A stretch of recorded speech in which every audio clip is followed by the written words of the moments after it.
छोटी मोठी पार्टी असो किंवा गोड काही खायचं असेल तर पटकन होणारा असा पदार्थ जे सगळ्यांना आवडेल आणि न बिघडणारा.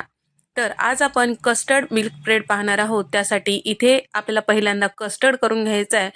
तर इथे आपल्याला पाव कप इतकं व्हॅनिला इसेन्सचं कस्टर्ड घ्यायचं आहे आणि त्याचबरोबर यामध्ये थंड दूध टाकत आहे, साधारण एक 2 वाटी इतकं. गुठळ्या राहू न देता व्यवस्थित हे मिक्स करून घ्यायचं आहे. तर हे छान असं व्यवस्थित मिक्स करून घेतलं की आपल्याला दुधामध्ये टाकायला सोपं पडतं. तर एवढं मिश्रण मी साधारण 1 लिटर दुधासाठी तयार केलेलं आहे. तर लिटरभर दूध घेतलेलं आहे, तर पॅकेटचं दूध घेतलेलं आहे. तुम्ही म्हशीचं, गाईचं कुठलंही घेऊ शकता. त्याचबरोबर आता दूध छान गरम झालं की यामध्ये आपल्याला पाऊण कप इतकं साखर टाकून घ्यायचं आहे. गोडी तुमच्या आवडीनुसार कमी अधिक करू शकता. साखर पूर्ण व्यवस्थित मिक्स झालं की आता यामध्ये आपल्याला टाकायचं आहे कस्टर्ड पावडरचं मिश्रण. तर इथे तुम्ही बघू शकता दुधाला थोडंसं आटवून घेतलेलं आहे. अगदीच घट्ट वगैरे करायचं गरज नाही, कारण आपण हे कस्टर्ड पावडर टाकलं की ऑटोमॅटिक हे छान असं दाटसर होतो. तर या ठिकाणी आता मी तयार करून घेतलेलं कस्टर्ड पावडर यामध्ये टाकून घेतलेलं आहे. गुठळ्या राहू न देता एका हाताने टाकायचं, दुसऱ्या हाताने छान मिक्स करायचं. थोडंसं दाटसर होईपर्यंत आपल्याला कमी गॅसवर हे शिजवून घ्यायचं आहे. थोडंसं दाटसर झालं की आता गॅस बंद करायचं, थंड करायला हे बाजूला ठेवूया.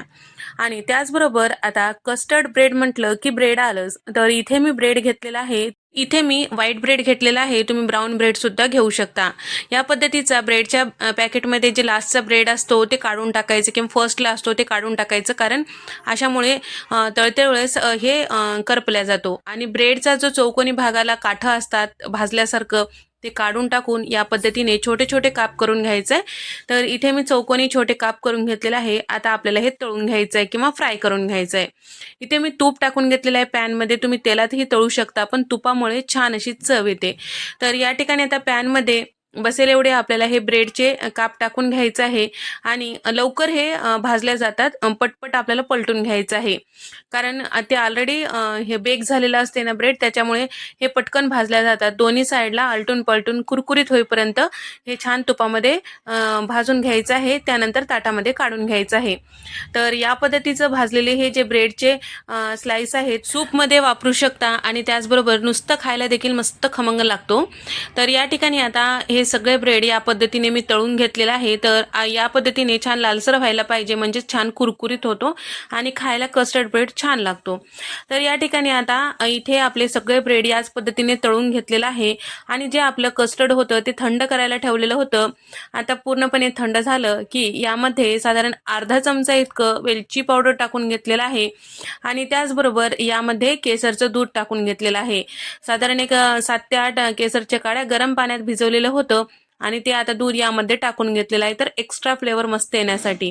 सोबतच यामध्ये टाकण्यासाठी इथे मी काय ड्रायफ्रूट घेतलेला आहे. तर यामध्ये चेरी, पंपकिन सीड, काजू, बदाम आणि त्याचबरोबर इथे मी मगजबी सुद्धा घेतलेला आहे. तसेच किशमिश सुद्धा घेतलेले आहे. प्रत्येकी 2 ते 3 चमचे घेतलेला आहे. आता एका बाउलमध्ये इथे मी कस्टर्ड टाकून घेतलेला आहे. त्यानंतर एक थर कस्टर्डचा, एक थर या पद्धतीने ब्रेडचा ठेवलेला आहे. वरतून थोडंसं कस्टर्ड टाकून घेतलेलं आहे. त्यानंतर घेतलेले सगळे ड्रायफ्रूट यामध्ये टाकून घ्यायचं आहे.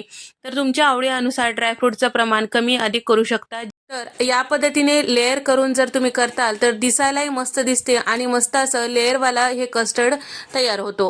तर या ठिकाणी या पद्धतीने छान असं सजवून घेतलेलं आहे. वरतून शिल्लक राहिलेले ड्रायफ्रूट सगळे टाकून घेतलेलं आहे.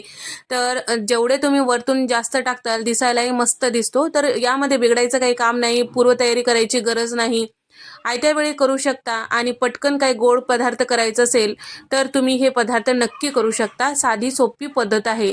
तर तुम्ही बघू शकता इथे आपला मस्त कस्टर्ड मिल्क ब्रेड तयार झाला. तर एकदा नक्की करून पहा. तर साधा सोपा प्रकार आहे. व्हिडिओ आवडल्यास व्हिडिओला लाईक करा, शेअर करा आणि सबस्क्राईब करायला विसरू नका. नंतरच्या अशाच मस्त नवनवीन रेसिपीजमध्ये आपण भेट देऊया. तोपर्यंत नमस्कार.